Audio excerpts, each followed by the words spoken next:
요즘 이런 질문을 자주 못 들어본 것 같습니다.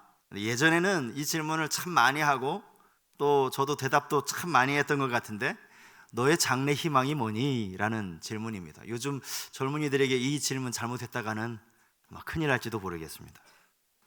이 질문을 어려서부터 많이 들었고, 그러면서 저는 중학교 때 여기에 대한 분명한 목표를 가지게 되었습니다.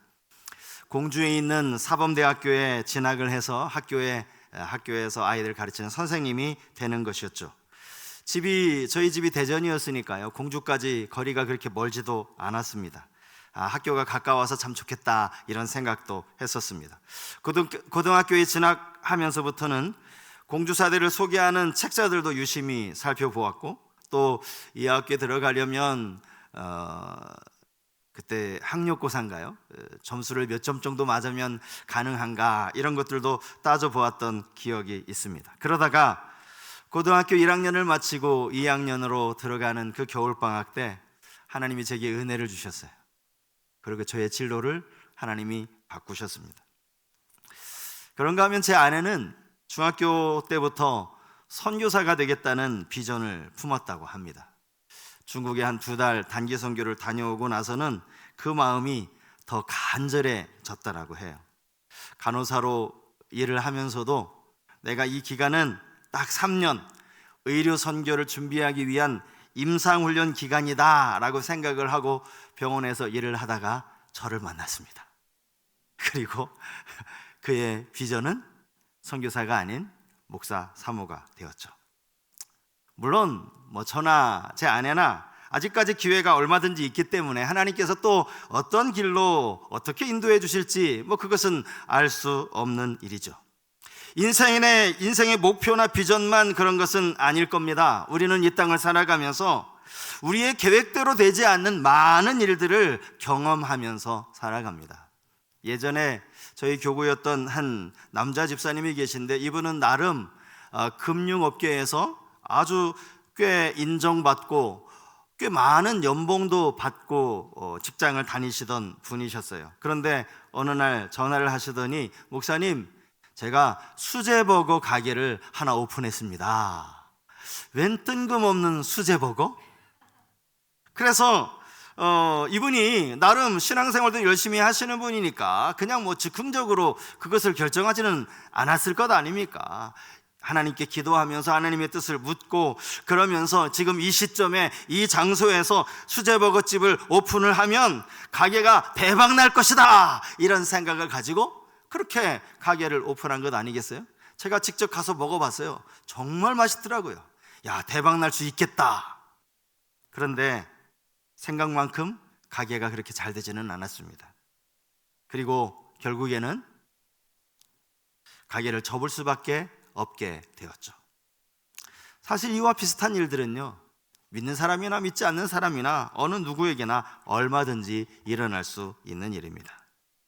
어느 때는 하나님이 원망스럽게 느껴질 때도 있습니다. 왜 하나님께서 나의 길을 이렇게 막으시는가? 왜 하나님은 내가 잘 되는 꼴을 보지 못하시고 꼭 나를 이렇게 어렵고 힘들게 만드시는가? 그러면서도 로마서 8장 28절 말씀을 이를 악물고 읽으면서 마음의 위안을 받아보려고 한 때가 있지는 않았습니까? 여러분, 로마서 8장 28절 말씀이 뭐예요? 우리에게 익숙한 말씀이죠. 우리 한번 자막을 보시면서 이 말씀 같이 한번 읽어보실까요? 우리가 알거니와 하나님을 사랑하는 자,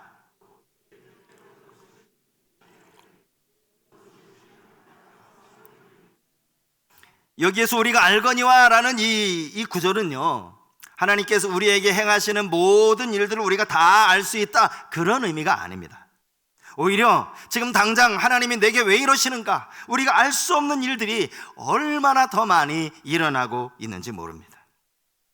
우리가 가려고 하는 그 길이 하나님을 향한 신앙을 저버리는 길이거나 아니면 하나님의 영광을 가리는 길이라면 막으시는 게 맞죠. 그것 가지고 우리가 하나님께 원망할 것이 아니라 우리의 잘못된 생각을 고쳐먹는 게 맞을 겁니다. 그런데 아무리 생각해도 왜 하나님이 막으시는지 그 이유를 알 수 없을 때가 얼마나 많이 있는지 모릅니다. 오늘 본문에 나오는 바울의 경우가 그러한 경우 아닙니까? 바울은 총 3번에 걸쳐서 전도 여행을 했던 아주 복음의 부름을 받은 사도입니다. 다메섹에서 예수 그리스도를 만난 이후에 그는 이방인을 위한 사도로 부름을 받아 여러 지역을 다니면서 복음을 전했던 것이죠. 그러던 중에 오늘 우리가 읽은 이 본문은 제2차 전도 여행 중에 일어난 일이라고 할 수 있습니다.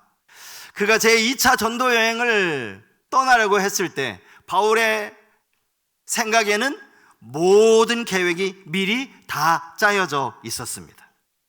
그의 계획이 무엇인가? 이것이 사도행전 15장 36절에 이렇게 기록되어져 있습니다. 며칠 후에 바울이 바나바더러 말하되 우리가 주의 말씀을 전한 각 성으로 다시 가서 형제들이 어떠한가 방문하자 하고, 그의 생각은 이것이었습니다. 1차 전도 여행을 통해서 다녔던 아시아의 여러 도시들, 그 도시들을 다시 한번 방문하는 것이었습니다. 형제들의 형편을 살피는 것이었죠. 그런데 이런 바울의 계획에 차질이 생깁니다. 하나님께서 그 길을 막으신 겁니다.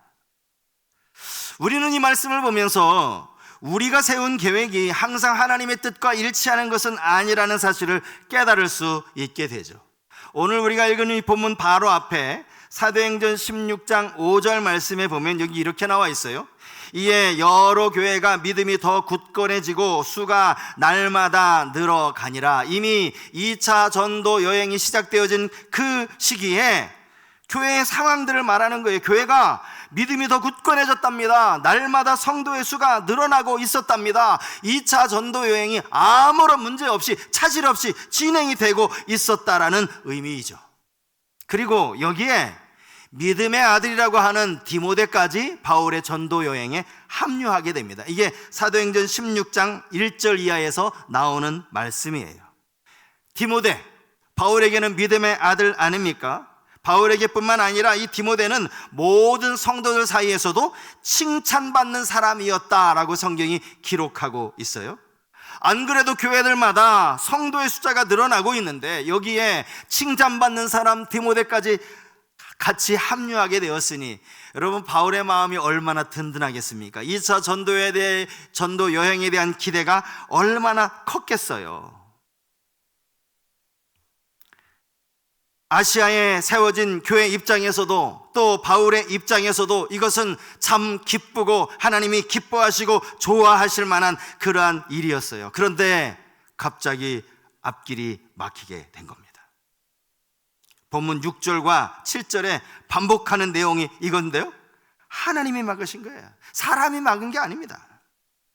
소아시아 지역을 전도하는 일에 무슨 문제가 생겨서 그런 것이라면 얼마든지 하나님의 뜻을 받아들일 수 있겠어요. 하지만 그런 내용 성경 어디에도 나와 있지 않습니다. 바울의 생각도 옳지만 하나님의 생각과는 달랐다는 거예요. 너의 생각도 맞지만 이제는 너의 생각이 아니라 내가 원하는 대로 내 계획대로 가라, 이렇게 하나님이 말씀을 하신 것이죠. 이것이 바울에게는 새로운 길이라 할 수 있습니다. 유럽 선교의 교두보 역할을 할 수 있는 이 빌립보 지역으로 그의 발길을 옮기시는 새로운 분기점이 되는 그러한 아주 중요한 상황인 셈입니다. 새로운 한 해를 시작하면서 우리 모두의 삶에도 하나님께서 2024년도에는 정말 새로운 길, 새해에 새로운 길이 열려지기를 바라는 그러한 마음들이 다 가지고 계실 거예요. 근데 여러분, 새해 달력으로 바뀌었다고 해서 우리의 길이 저절로 새로워지는 것은 아닙니다. 하나님이 우리에게 새로운 길을 열어주시려면 그 전에 먼저 우리가 해야 할 것이 있어요. 오늘 우리가 이 부분들 좀 함께 생각을 해보려고 합니다. 우리에게 새로운 길이 열리기를 바란다면 우리가 바울에게서 배워야 할 것, 저는 두 가지만 함께 생각해 보려고 하는데요. 첫 번째는 내 생각을 철저히 내려놓아야 한다라는 것입니다. 사실 하나님이 생각이 아닐 때 하나님이 이것을 억지로라도 어떻게 좀 막으시고 이 일이 생각대로 잘 안 되게 만드시면 이게 정말 하나님의 뜻이 아닌 거구나라는 걸 우리가 금방 알 수 있겠는데, 성경에 보면요 늘 그렇지만도 않은 것 같아요. 그래서 우리가 때로는 헷갈리기가 쉽죠. 여러분, 하나님의 선지자 요나 같은 경우를 한번 생각해 보십시오. 그가 니느웨로 가서 복음을 전하라는 하나님의 명령을 받았지만 그 명령에 불순종해서 다시스로 가려고, 정반대 방향 다시스로 가려고 요빠로 내려갑니다. 배를 타기 위해서요. 그때 하나님이 갑자기 요빠 항구에 잔잔하던 이 파도가 막 출렁출렁거리면서 갑자기 바람이 밀려오면서 배가 출항하지 못하게 만든다든지, 멀쩡하던 배가 갑자기 엔진에 시동이 걸리지 않으면서 모터가 문제가 생겨서 배를 출항할 수 없게 된다든지, 그러면 와, 이거 하나님이 확실히 나를 막으시는 게 맞구나 생각할 수 있잖아요. 근데 성경에 보면 상황이 오히려 얼마나 물 흐르듯이 이렇게 흘러가고 있는지 모릅니다. 그래서 요나서에 보면 마침 다시스로 가는 배를 만난지라, 성경은 이렇게 나와 있어요. 하늘이 돕는 것처럼 느껴졌다라는 것이죠. 그러다 보니 요나가 자신의 행동에 대해서 아무런 고민할 필요가 없어진 겁니다. 오죽 마음이 편했으면 뱃삭스를 내고 표를 끊은 다음에 배 밑창으로 내려가서 낮잠을 잘 생각을 하지 않았겠습니까? 하지만 그게 아니었다라는 것, 그게 하나님의 뜻이 아니었다라는 것을 우리는 너무나 잘 알고 있죠. 마찬가지로 우리가 생각하는 대로, 우리가 마음먹은 대로 모든 일이 차질 없이 잘 진행된다고 해서 그것이 다 하나님의 뜻이라고 생각하는 것, 여러분, 이게 100% 그런 것만은 아닙니다. 이 모든 것이 다 하나님의 인도하심이라고 생각하면 안 된다라는 것이죠. 그 반대도 마찬가지예요. 바울에게는 하나님이 막으시는 것이 도무지 이해되지 않았을 수도 있습니다. 지금 바울이 두 번째 전도여행을 시작하면서 그가 가장 먼저 도착하려고 마음먹은 도시가 바로 에베소라는 도시입니다. 여러분, 에베소라는 도시가 어떤 도시인지 아십니까? 이 도시는 아시아 최대의 무역항입니다. 그러면서 국제 상업 도시이기도 합니다. 그가 에베소에서 복음을 전하고 에베소에서 사람들이 복음을 받아들여 예수를 믿게 되면 이 복음의 파급 효과가 얼마나 엄청난 것인지 그가 그것을 알고 있었기 때문에 에베소로 향하려고 했던 것이죠. 바울이요, 그래서 끝까지 에베소를 향한, 이 아시아를 향한 미련을 버리지 못하는 장면, 오늘 본문에서 우리는 읽어볼 수가 있어요. 여기 부르기아라는 지명이 나오고 갈라디아라는 지명이 나오죠. 그리고 그 다음에 보면 비두니아라는 지명들이 나오는데, 이 도시들이 하나같이 소아시아에 속해 있는 도시예요. 하나님이 막으시니까 길을 약간 우회하기는 했지만, 우회하면서도 여전히 그는 아시아에 자꾸 마음이 갔던 겁니다. 이 소아시아에 머물면서 복음을 전하고자 했던 겁니다. 그러나 하나님은 그때그때 바울 일행을 막으시죠.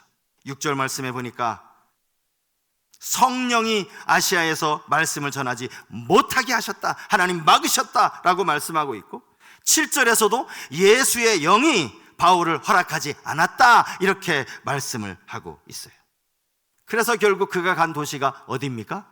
드로아예요. 드로아는요, 아시아의 가장 서편에 있는 항구입니다. 그리고 드로아는 유럽으로 향하는, 배를 타고 건너면 바로 유럽이 되는 거예요. 유럽과 아시아를 잇는 그러한 항구 도시였던 것이죠. 그리고 바울이 이곳에서 마게도냐 사람을 환상을 통해 만나게 됩니다. 마게도냐는 바로 아시아가 아니라 유럽을 의미하는 것입니다. 그렇게 바울의 선교 여정이 달라지게 된 거예요.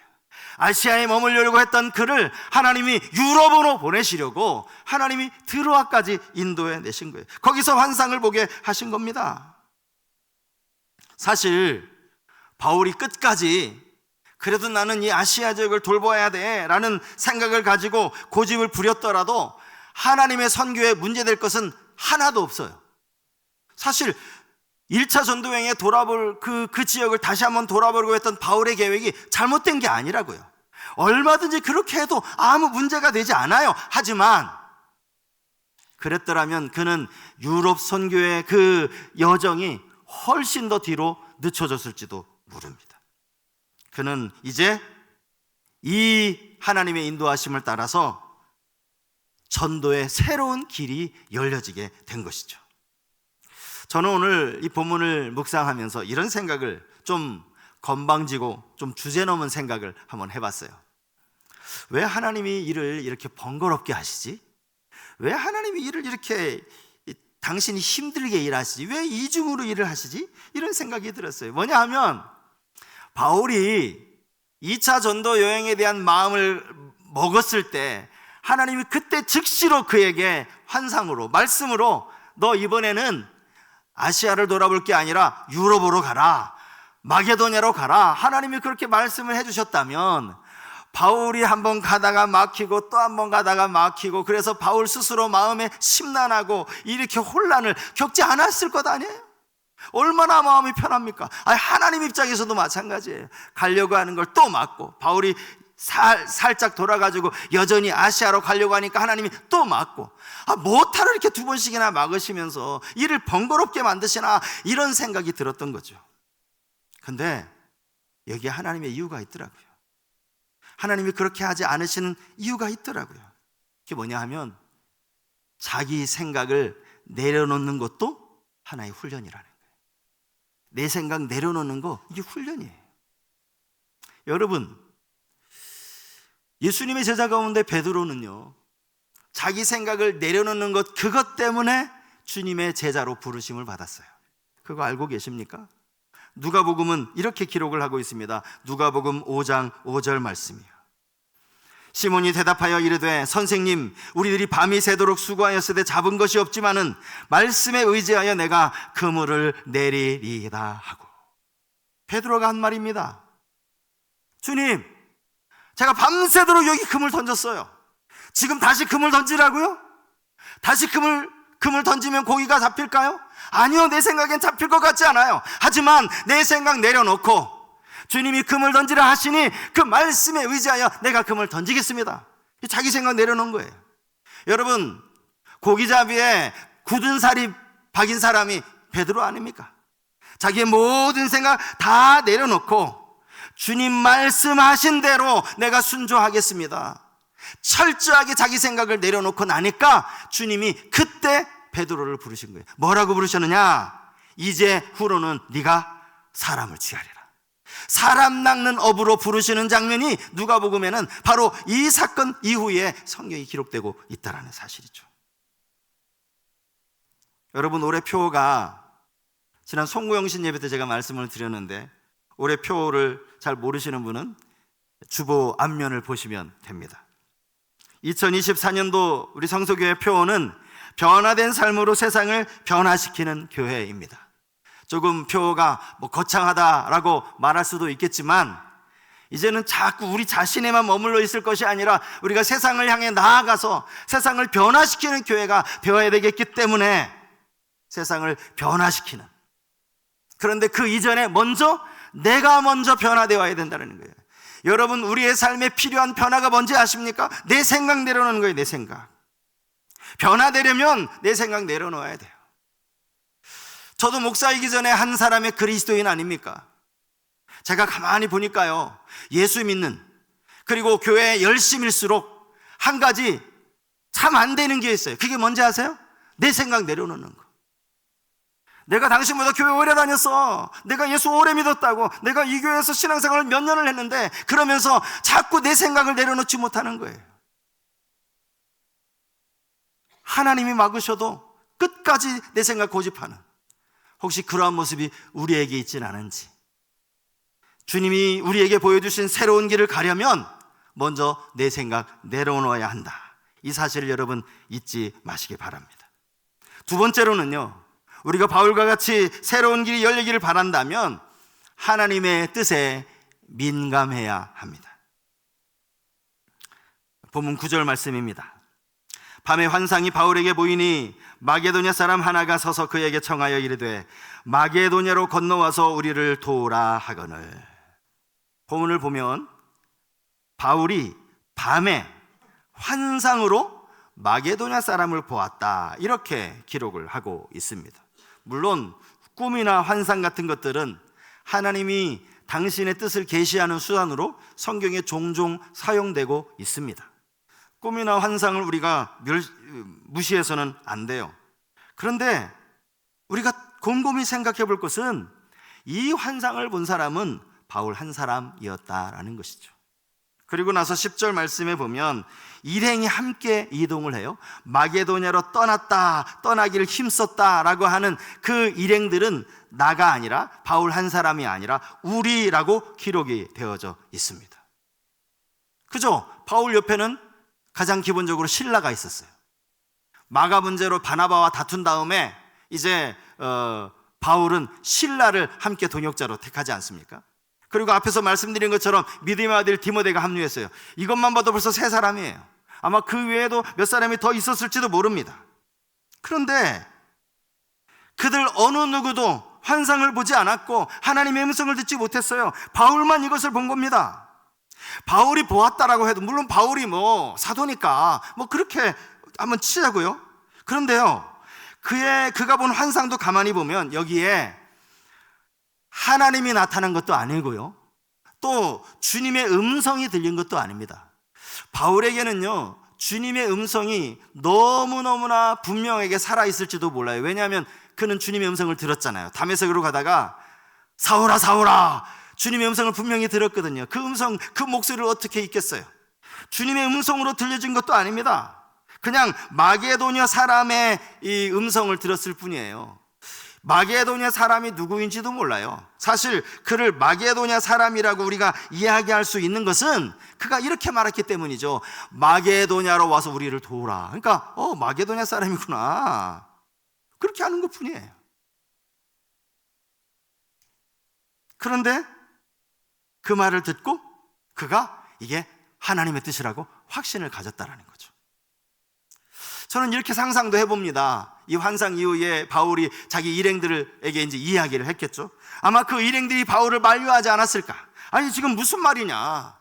당신 우리랑 같이 1차 전도여행 때 그 돌았던 도시들을 다시 돌기로 하지 않았느냐? 이제 와서 그게 무슨 소리냐? 아니, 정말 그게 하나님이 말씀하셨다면 1차 전도여행 때 돌았던 그 도시를 다시 돌라고 말씀하시겠지. 한 번도 가보지도 않은 마게도냐를 가라고 말씀하셨겠느냐? 그게 하나님의 음성이라는 증거가 있느냐? 하나님이 직접 당신에게 말씀하신 게 맞느냐? 주님의 음성 들었느냐? 아마 따졌을 거예요. 여러분, 드로아에서요, 마게도냐까지 가려면 배를 타고 가야 돼요. 배를 타고 약 250km를 가야 됩니다.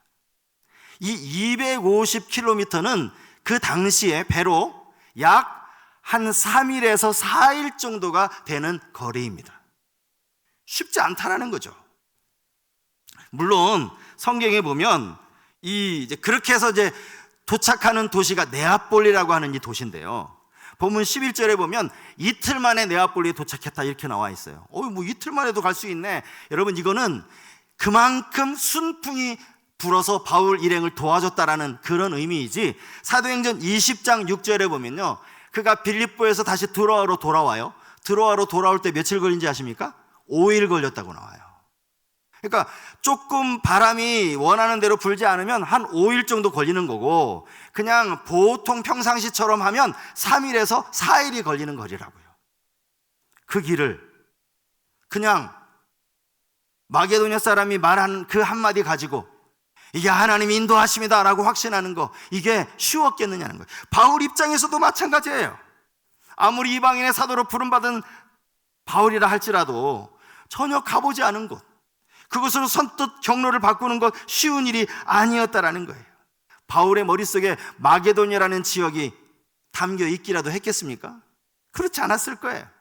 1차 전도여행을 통해서 세워진 교회들이 얼마나 잘 자라고 있는가, 얼마나 성장하고 있는가. 사실 교회가 처음 세워지고 나면 여러 가지 영적인 공격이 있기 마련 아닙니까? 그런 공격들이 무엇인지 교회가 잘 세워지기 위해서 바울의 마음은 오히려 이 소아시아 쪽에 훨씬 더 가까웠을지도 몰라요.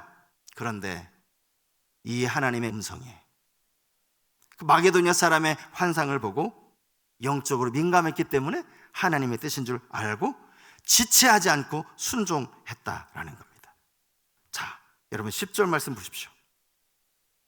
바울이 그 환상을 보았을 때 우리가 곧 마게도냐로 떠나기를 힘쓰니 이는 하나님이 저 사람들에게 복음을 전하라고 우리를 부르신 줄로 인정함이로라.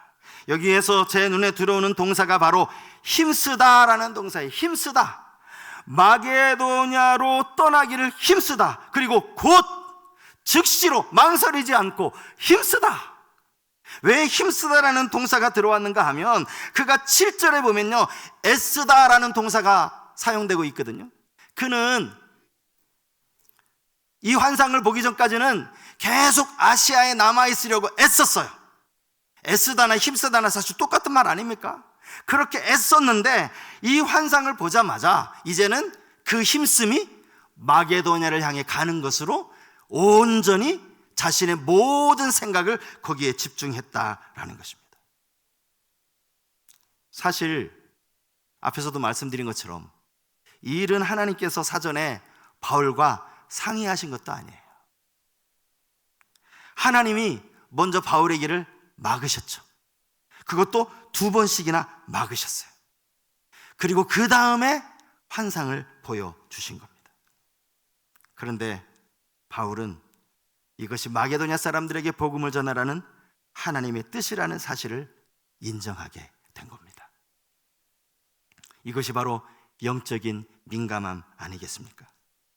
때로는 우리가 하나님께서 분명히 새로운 길을 보여주셨음에도 불구하고 여전히 내 생각 내려놓지 못해서, 또 영적으로 둔감해져서 하나님의 뜻을 깨닫지 못하고 여전히 그 자리에 머뭇거리고 있는 우리의 모습은 아닌지 한번 우리 자신을 돌아볼 수 있어야 하겠습니다. 오늘 새해 첫 주일에 정말 하나님께서 우리를 향하여 새로운 길을 열어주시고 또 그 길을 우리가 순종하여 그 길을 향해 나아가기를 바란다면, 우리의 머리로 때로는 이해할 수 없는 일이 벌어진다 할지라도 먼저 내 생각을 내려놓는 일, 그리고 하나님의 뜻을 놓치지 않기 위해서 영적으로 더 민감해지는 일, 이것이 우리에게 필요하다는 사실입니다. 올 한 해 하나님이 여러분들의 삶에 새 길을 열어주시기를 축복합니다. 그리고 그 길을 여러분들도 기쁨으로 걸어가실 수 있길 바랍니다. 바울의 유럽 선교가 바로 이 환상으로 인해서 이루어졌다는 사실을 기억한다면, 하나님은 지금도 여전히 우리에게 새날 새해에 새로운 길을 열어주실 텐데 그 길을 믿음으로 바라보고 떠나갈 수 있는 우리 모든 성도님들 되시기를 주님 이름으로 축복합니다.